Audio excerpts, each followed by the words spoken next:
자, 이제 신한금융지주가 설립되는 2000년대 이야기를 해보려고 합니다. 2000년 참 떠들썩했죠. 기억나세요? 나름 약간의 불안함이 있지 않았어요? 그러니까 뭔가 숫자가 주는 불안감도 있고 곧 멸망한다 뭐 이런. 네, 그리고 저도 이제 사회로 나오는 시점이어서 기대보단 불안감이 컸던 때 같아요. 더구나 그때가 이제 IMF 시기라고 하죠. 그러니까 98년에 IMF 터지고 좀 어두운 시기였죠. 우리나라 입장에서는. 전 사실 뭐 그 전 천년을 별로 얼마 안 살고 바로 이제 4000년을 맞이해가지고 야, 한 10몇 년 사니까 뉴 밀레니엄이래요. 무슨 저희는 한 40년 살았나요? 네? 이제 두 남자한테 이제 공격당하시고. 그러게요. 나이 공격을. 자, 2000년 말에 금융지주회사법이 제정되면서 2001년 신한이 금융지주회사로 탈바꿈했습니다. 그 시기에 자, 엄청난 통합이 이루어지죠. 2006년에는 무려 100년의 역사를 자랑하는 조흥은행, 그리고 업계 1위였던 LG카드까지 지주라는 커다란 울타리 안에서 모두 한 식구가 됐습니다. 이게 사실은 그 당시 굉장히 힘든 과정이었던 것 같아요. 왜냐면 새로운 신한 지주로 나간다는 게 보통 일은 아니었을 것 같아요. 참 격동의 시기였던 게 TV 광고만 봐도 어제까지는 이런 이름이었는데 갑자기 그러니까. 이름이 바뀌어 있기도 하고 맞아요. 또 다른 식구였는데 갑자기 한 식구가 됐다라는 광고도 유명 연예인들이 나오면서 막 했던 기억이 나요. 근데 사실 보통 일이 아닌 게 100년 넘은 은행을 인수하게 되는 거니까 사소한 감정 싸움도 있었을 것 같아요. 막 그런 거 있잖아. 나 100년이냐 내가 너한테 손해보는 것 같은 그런 느낌? 느낌이 어쩔 수 없이 구성원들 사이에 좀 있을 것 같아서. 실제로 기억하시겠지만 조흥은행하고 합칠 당시에 갈등이 굉장히 격했죠. 역사적으로도 조직이 커지면 당연히 필연적으로 갈등이 따라오기 마련이죠. 뭐 이건 항상 생기는 현상인 거고, 후삼국 시대로 가면 신라가 고구려 백제를 점령한 다음에 한 200~300년 갔단 말이에요. 신라 말기가 되니까 나라가 세 개로 찢어졌잖아요. 그때 제일 재밌는 게 뭐냐면 군사적인 능력으로 따지면 견훤이 왕건보다 훨씬 잘 싸워요. 근데 문제 뭐냐면 왕건 쪽으로 사람들이 다 붙어요. 한쪽은 싸움만 잘하는 거고 한쪽은 그 사람들의 마음을 위로하고 하나의 구성원이 될 수 있다는 통합의 가능성을 갖고 있는 지도자에게 붙는구나. 그러니까 힘으로 통합시키는 게 아니라 어떻게 보면은 감성적으로 어루만져서 통합을 시키는 건데, 그래서 신한이 선택한 길이 바로 감성 통합이었어요. 자, 이 스크랩북을 보시면 감성 통합의 현장이 고스란히 담겨져 있는데요. 이렇게 뭔가 문화 행사를 개최하기도 하고, 또 이거 보이시나요? 서라벌 서밋. 서라벌? 왕건이 위로를 하기 위해서 경순아가 찾아갔듯이?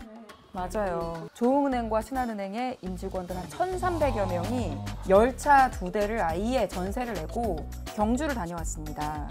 갈 때는 따로 타고 갔는데 올 때는 뒤섞여서 같이 타고 왔대요. 경주라고 하지 않고 그렇죠. 서라벌이라고 한 것도 통일을 하겠다는 강력한 의지를 보여주는 것 같아요.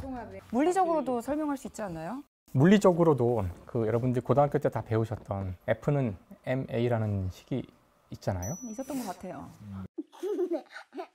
여기 자막 넣어주실 거죠? F는 MA, F는 MA. 힘은 질량 곱하기 가속도라는 공식인데, 사실 이 식이 이제 지금 여러분 눈으로 보이는 모든 물체의 움직임을 설명하는 식이에요.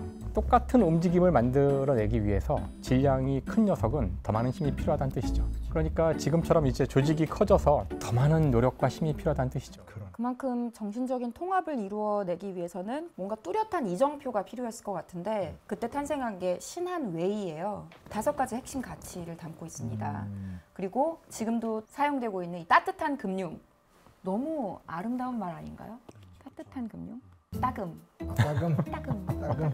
뭐라고 받아야 될지 모르겠어. 그러니까 금융을 이렇게 따뜻하다라는 개념이랑 연결 지어본 적이 아마 없을 거예요. 그 전까지 금융이라 그러면 차갑고 냉철하고. 그러니까 그게 왜 그렇다고 생각하냐면은, 사실 금융은 기본적으로 숫자죠. 네. 수학은 차가워요. 인간의 따뜻한 어떤 느낌 이런 건 없고 무조건 참 아니면 거짓인 것이 수학이고, 이제는 모든 것이 다 어떤 가치를 매기는, 점수를 매기는 시대가 왔잖아요. 근데 우리 모두 알고 있듯이 우리 인간은 숫자가 아닙니다. 비록 금융은 이제 숫자를 다루는 것이면 틀림없지만 그 뒤에 인간을 보이지 않지만 인간이 있다는 사실을 알고 이것이 무엇을 위한 금융인가, 무엇을 위한 숫자인가를 놓치지 않는 이제 그런 금융이 따뜻한 금융이 아닐까. 어떻게 보면 말씀하신 그런 차가운 수학적인 기법을 머리로는 사용하되 가슴에는 따뜻한 인간애를 품고 하는 게 따뜻한 금융이 아닐까 이렇게 싶어요. 멋진 결론을 내려주시다니. 우리끼리 자가자찬 하는 거죠 뭐. 자가자찬 하는 거죠 뭐. 자가자찬 하는 거죠 뭐.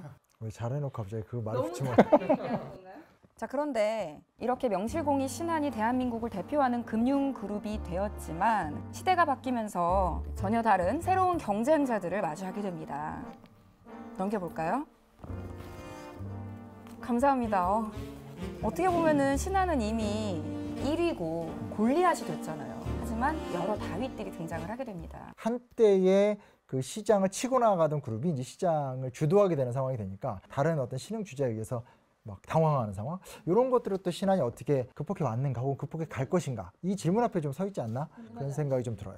이렇게 변화하는 트렌드에 민감하게 반응하고 또 디지털 시대에 발맞추기 위해서 이미 신한은 과거에 혁신을 많이 이뤄낸 경험이 있기 때문에 전혀 다른 분야로의 혁신을 일구게 됩니다. 혹시 땡겨요 아세요? 땡겨요? 네. 땡겨요 이용 안 하세요? 대출하는 건가요? 돈을 땡긴다고요? 아닌가요? 이거 배달 앱이에요. 배달 앱이요. 네. 아. 그다음에 이거 뭔지 아세요? 이 H 모양 홈 트레이닝 앱. 홈 트레이닝? 네. 홈 트레이닝. 네, 헬스 앱도 출시를 하게 아, 되고 참. 그러니까 금융업이라는 바운더리를 벗어나서 어떻게 보면은 뭐 IT 회사가 할 일 또는 뭐 식품업계 회사가 할 일들을 과감하게 하고 있는 거죠. 바로 이때 상전이라는 말이 필요할 것 같은데요. 상전, 상전이. 상전이, 네, 상전이. 전이. 상전이. 그렇죠. 예를 들면 이런 거죠. 물의 온도를 낮추면 온도가 낮아져도 여전히 물이에요. 하지만 물의 온도가 0도 이하로 내려가는 순간 얼음으로 바뀌어요. 이와 같이 그 시스템에 아주 근본적으로 완전히 다른 형태의 변화가 일어나는 것을 상전이라고 하는데, 상전이가 일어나고 나면 그 전과 후는 같지 않아요. 그 전에 적용하던 법칙으로 그 이후를 설명할 수도 없고 설명하려고 해도 안 되는 거죠. 아마 신한이 맞이하고 있는 여러 가지 도전들, 이런 것 때문에 이제 변화를 계속 누적해 가고 있을 텐데, 어느 시점에서는 이제 상전이를 맞이하여 완전히 근본적인 체질 변화가 일어나야 될 시점이 오고 있는 것 같다는 생각이 듭니다. 이런 것 같아요. 그러니까 철도 아시죠? 네, 제가 퀴즈 한번 내볼까요? 철도가 먼저 있었을까요? 아니면 기관차가 먼저 있었을까요? 기관차가 먼저 있었겠죠. 땡! 그래서 문제 낸 거 아니었어요? 네. 원래 철도가 먼저 있었고 말이 화물을 운송했었어요. 철도 위해서요? 말이 뒤에다가 화물차를 만들어서 운송을 했는데 말이 지치니까 안 지치는 새로운 에너지원으로 이게 들어간 거예요. 근데 이제 막상 철도가 놓이고 전기기관차가 다니기 시작하니까 황당한 일들이 일어나요. 황당한 일들이 일어나요. 원거리에 있는 채소 공급이 빨라지면서 그 새로운 신상업 같은 거, 신농업이 막 발전해요. 그러니까 이런 것들은 철도를 만들었던 사람의 의도는 아니거든요. 그 변화의 길을 냈을 땐 예상하지 못한 다양한 일들은 이루어질 것이다. 저는 사실 그런 고민의 여러 과정 속에서 저런 이야기들이 만들어지고 있지 않나 그런 생각도 좀 해보게 되죠. 어떻게 보면 철길을 깐 것처럼 90년대 처음으로 인터넷망이 보급이 되고 인터넷으로 고객들을 만날 수 있단 말이야 하면서 처음 길이 열렸는데, 그게 나중에 시간이 지나서 배달 앱도 론칭하게 되고 스타트업 육성 플랫폼도 론칭하게 되고. 와, 철도를 이렇게 살리다니 좀 놀랍다. 네. 감사합니다. 틀린 말은 네. 아니죠? 네네. 네, 아니 정확해요. 네. 여기에 저 근데 생각난 거 있어요. 엔터 회사랑도 손을 잡고 위버스 카드를 출시했어요. 엔터 회사요? 위버스가 뭔지 모르는 눈빛인데요? 아세요? 아, 어떡해. 하이브의 자회사예요. 방탄소년단, 세븐틴, TXT, 엔하이픈의 카드를 출시한 거예요. 아, 너무 지금 공감 안 되는 표정을 짓고 계신데 위버스 카드 인기 많습니다. 지금 저희 무시하신 거예요? 너무 감흥이 없으셔서. 아, 네, 지금까지 두 분 모시고 이 신한 문화의 탄생부터 진화까지 이야기를 나눠봤는데요. 작게 보면은 1982년부터 40년의 역사라고 할 수도 있고, 또 넓게 잡으면 1897년부터의 또 역사라고 할 수 있는 이 역사를 쭉 이야기하다 보니까 앞으로의 100년은 또 어떨까? 미래의 모습이 더욱더 기대가 됩니다. 앞으로 어떤 변화가 또 생길 거라고 예상하시나요? 올해가 신한 40주년이잖아요. 사람의 나이로 40이면 이제 불혹이라고 해서 외부의 어떤 이야기에도 흔들림이 이제 없어야 되는 그런 나이예요. 이제는 주위의 이야기에도 흔들리지 않고 자신의 길을 분명한 목표를 가지고 갈 수 있는 이제 그럴 때가 되지 않았나. 역사학에서 항상 한 얘기가 양적으로 축적이 많이 되면 질적으로 변한다. 뭐 이런 얘기 꼭 하게 되거든요. 뭐 외국 보면 그런 거 있잖아요. 뭐 자동차 만드는 회사가 뭐 우주 산업을 만든다라든지 하는 일들이 있는데 이런 여러 가지 시도들이 나중에 정말 야 한국에서 이런 것도 해? 뭐 이런 사업으로의 큰 성과를 좀 귀결되길 간절히 기대해 그럼 봅니다. 신한도 나중에 달 탐사를 가겠네요. 갑자기 화성 가겠네요. 가면서 이렇게 거기서 얘기 나누고. 갑자기 이야기 듣다 보니까 불가능은 없을 것 같다는 생각이 들어요. 그렇죠.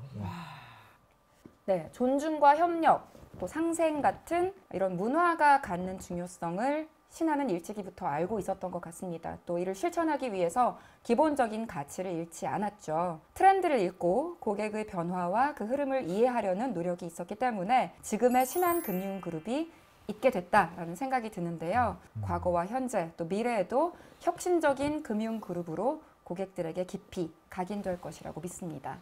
지금까지 신한 문화의 탄생부터 진화까지 함께 이야기해봤는데요. 바르게, 빠르게, 또 다르게 만들어가는 신한의 이야기가 더 궁금하시다면 앞으로도 신한금융그룹과 함께 해주시기 바랍니다.